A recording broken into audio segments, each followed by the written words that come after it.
Hello once again, and last time for today. I would like to welcome once again our guests. We have Štěpán Špoula, practicing landscape architect, also working for IPR. Then we have Jana Pišková, practicing landscape architect and the president of Czech Association of Landscape Architecture.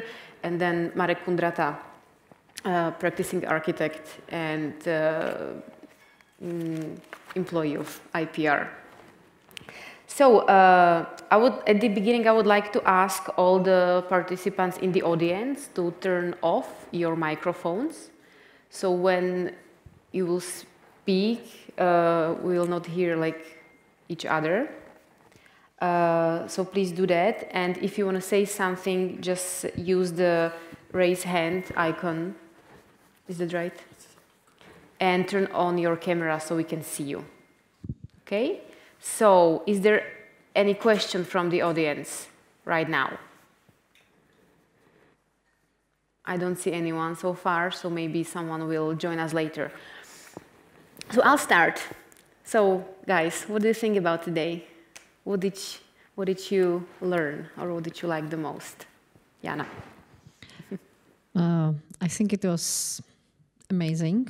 It was bringing hope, as we talked about just a couple of minutes ago, because of course all the world has similar problems. There are problems with the climate change, but also with people's feeling of solutions.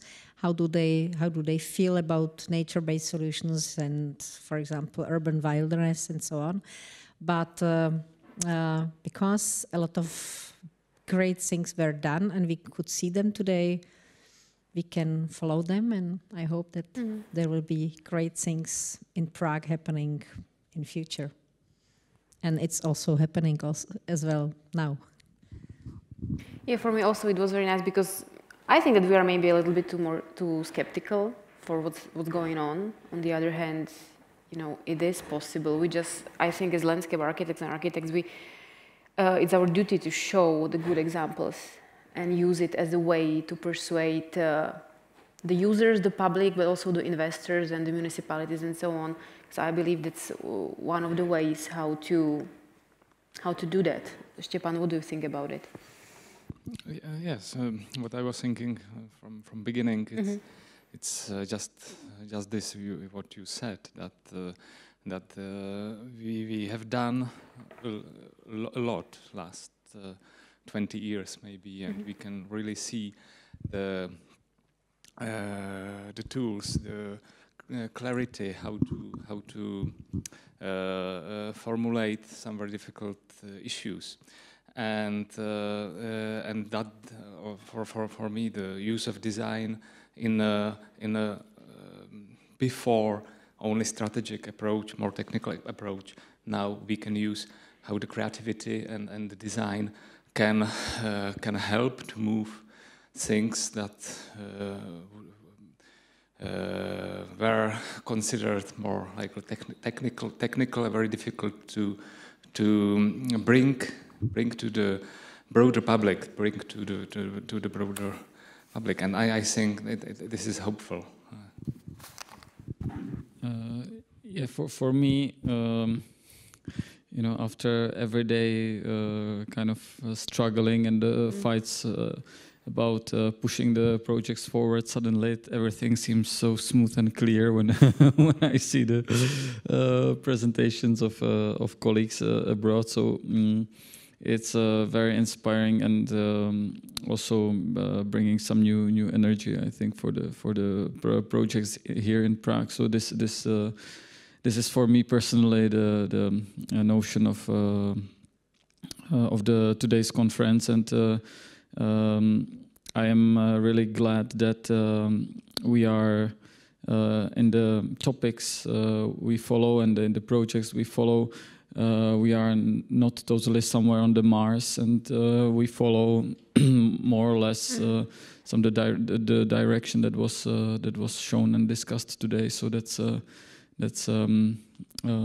calming for me.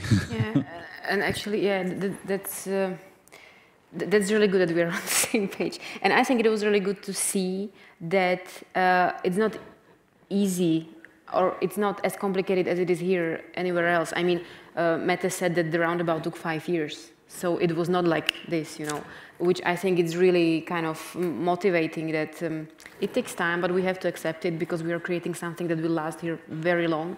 Because we are creating new ecosystems, basically. So it's not ephemeral action. It's a very long-lasting action that we take and that we do. So I'm glad, actually, that it's, I'm not glad that it is similar, but it is calming in some way that it is similar everywhere and that we are building on the same base with other European countries. Yeah, so there's a hope for me as well that it will be better. Maybe because there was no chance to discuss the very first presentation because Marek Horkovácha was leaving and he was not part of the discussion. Maybe we can discuss that a little bit because that was really interesting what he was talking about. He put this presentation in the context of very broad environments such as the whole universe. So, and I know, Stepan, that you had some comments about it. Maybe you can tell me your impression of that presentation. Yes, I will try, because I'm not a philosopher nor ethic expert as Marek Vácha is. But the resonance of this speech in the beginning in me was very strong, because maybe in a lot of you as a landscape architect, you are thinking about this divided world, like parametric world of engineers and the world of artists and humanistic approach, and it's clear that there is a big rupture, that there is not connection between it, and we are in between. We are all the time in between, and we should try to help to speak one to others, but it's not easy. And what show Marek, it was just about it, that there is this connection of to see reality of around us as something that's part of us, that it's connected to us, and to the humankind. And I think for landscape architects it's clear this, but it's not so easy to formulate, for example, and to be aware about this, like the philosophical argumentation, and very clear showing the reasons of this, and that's my point, my reflection of it. It's yeah, I like how you mentioned that everything is alive. I mean, we sort of knew it because we live it, but maybe other planning professions don't as much, because they do work with like rigid structures. So there's definitely something that we have to advocate and communicate, don't we? And what I liked very much was that even in the moments and situations and places where the nature doesn't need to be beautiful, it is beautiful. And it's for me it's a very important thing, because sometimes we are discussing feeling of beauty in post-industrial areas, like these German parks, which Ingo was showing, and sometimes people are not able or are not easily accepting this new beauty. But also we shouldn't give up our desire for beauty, and it doesn't mean that if we are working on very, very natural-based solutions, we don't need to make them messy and give up design and so on. But the design should be like our tool, and our background must be sustainability.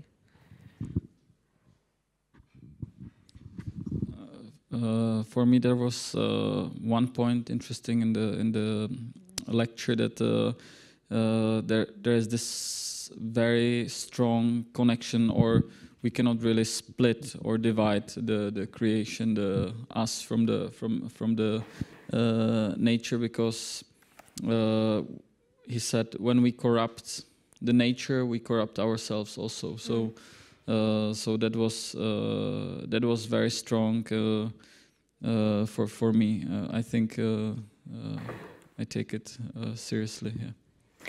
Yeah, I'll go back to the aesthetics that Diana mentioned, because I can speak from my own experience, but from a small city where it is really hard to show people the different aesthetics that they are used to. For example, right now we are working on a project of a street revitalization, and there were existing lawns, and they were totally demolished by the builder.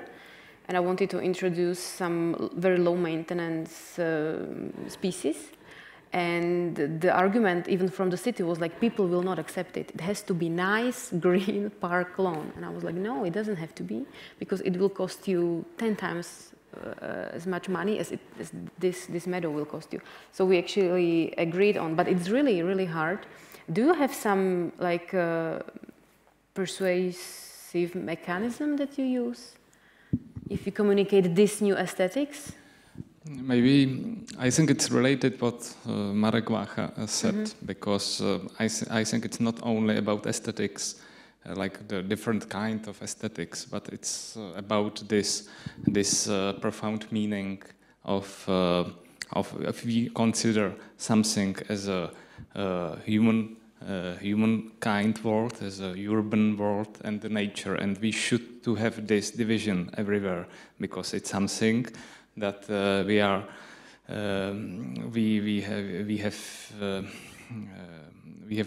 we have been teaching all the time, and we have been growing up with this division, and the aesthetics, it's only expression of this. That because if we see some spontaneous something in the middle of the city, that's not right. We need to have there some order, and I think it's this work to show that it's connected, that even nature, it's part of culture. It's not antagonism, and showing this help us also change aesthetics. I just wanted to say that there is also very important to divide somehow places for recreation.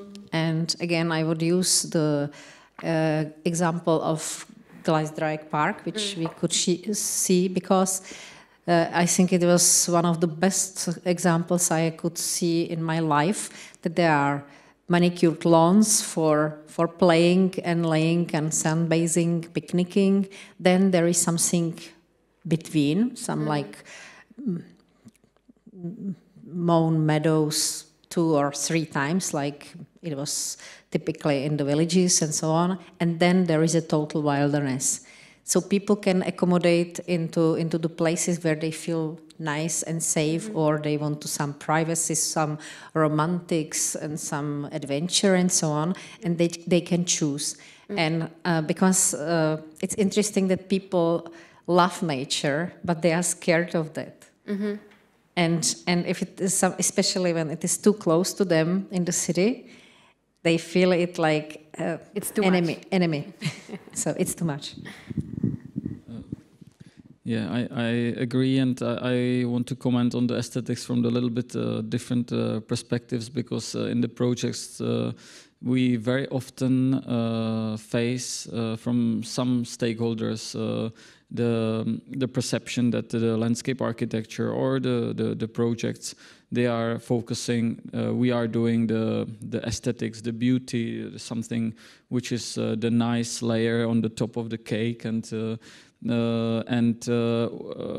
we are again and again trying to communicate that we are creating services, we are creating functions, and of course, it could be beautiful, but it doesn't have to be. It's not about if it's beautiful or if it's not beautiful. It's about the function. So I think in the discussion in Prague and perhaps in the other cities, this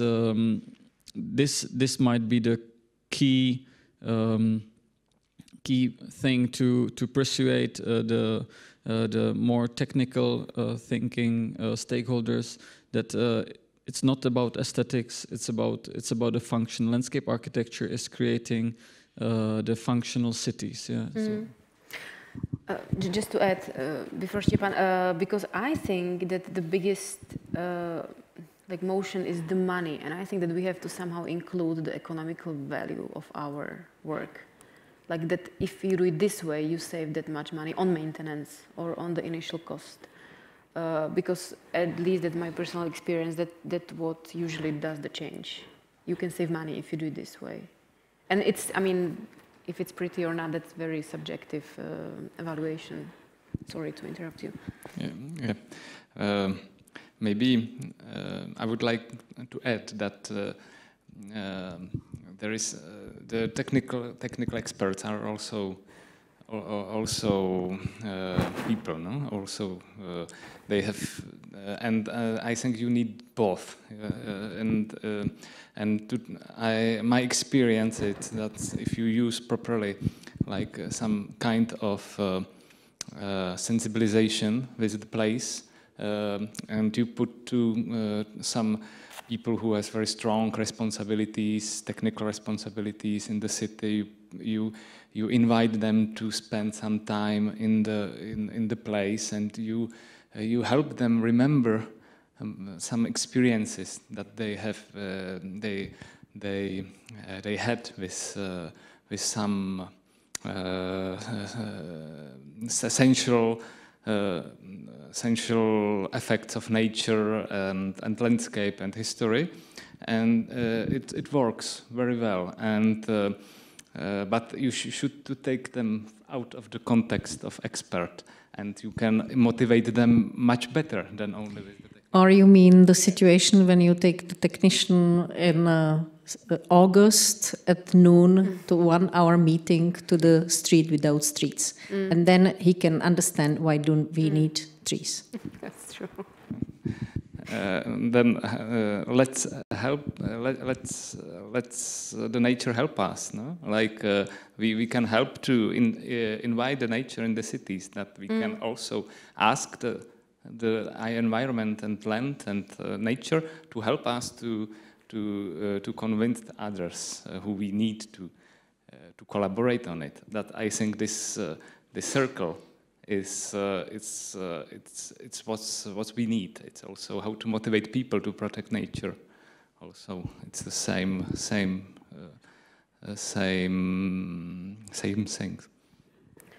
I have one comment related to that, because I'm a big advocate for urban wilderness, but I'm a little bit concerned about the safety that is somehow connected with these areas. And I would just like to know your opinion, if it's just me personally only, or if you feel this, because we've been together in Berlin in that park am Nordbahnhof, which was located at the city outskirts. It was very extensive, beautiful in its raw beauty, but I didn't feel really safe there for some reason. We were there together. Yeah, we were there together. I think that there are very important points. You need to clean it. The city or the city part of the city needs to remove all the rubbish, not remnants of industrial activities and so on, but real rubbish, real, I don't know, some rubbish which people bring there and so on.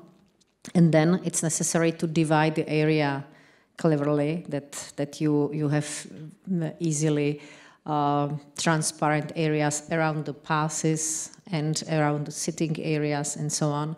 And then you can have very wild and, let's say, forgotten areas further. So then you can feel safer. And I think again, it's the best example in Europe is this Gleisdreieck. And for example, now we were in Potsdam, and there was a really wild area post-army, after army use area, and there was a very new development next to that, and there was again this transition part, which was like more intensively maintained lawn than meadow and so on, and then there was also even low fence. Which was like making a barrier, but it was transport. I don't know, hedgehogs could go under, and deers could jump over, but people wouldn't go through. If you wanted to, you could, but you wouldn't. And then because it was full of blackberries and so on, it wouldn't be easy to hide there and jump on the walkers and so on and attack women and children and so on. So I must say that in this organization I felt very safe. I would maybe comment a little bit according to the project I was showing, the Wild Vltava. It's not about security in terms of being robbed or etc., but it's about the security of injury. It's quite interesting if you are getting close to the river. It's really the river is something that can kill you. Yeah? It doesn't have to be floods. You can slip and drown or anything like that. You can get hurt. But it's interesting. The river so far it's pursued as something that it's on your own risk. You know that we don't put in Prague. We have favorite the white and red railings, so we don't put the white and red railings around the whole Vltava River, even though at some parts there is, but hopefully not for long. But so it is perceived as something dangerous and at your own risk. We don't have to put signs there. But we are very aware of, then we create some streams, we create some steps, water on the steps, some small ponds, etc., that we don't create any possible dangerous situation, because this is already perceived as a man-made park, even though it will be natural or semi-natural area. So this has to be, I would say, super safe. Not that there would not be a stone that you can, slip on, but we don't create any dangerous situation like some gaps or some really steep slopes that you can fell off running on the meadow, etc. So this goes together, and there is one more element that is the flooding, and because in most of the situations you just put railings and you can deal with any steps, any slopes, anything that causes problems. You can more or less do some railings or with some other elements, but in the flooded areas it's not possible, and no fences, no railings are allowed, or in very in just some ways. So the team is trying to make situations that everything is solved by the surfaces. Everything is solved by very small barriers that are just next to the ground, by benches, etc. So it's an interesting approach about the security. Marek, you mentioned this safety related to risk in nature and environment. Maybe I would like to return to feeling safety in a social way. That's this spaces of the wild, the new wilderness. It's related to the some neglected spaces.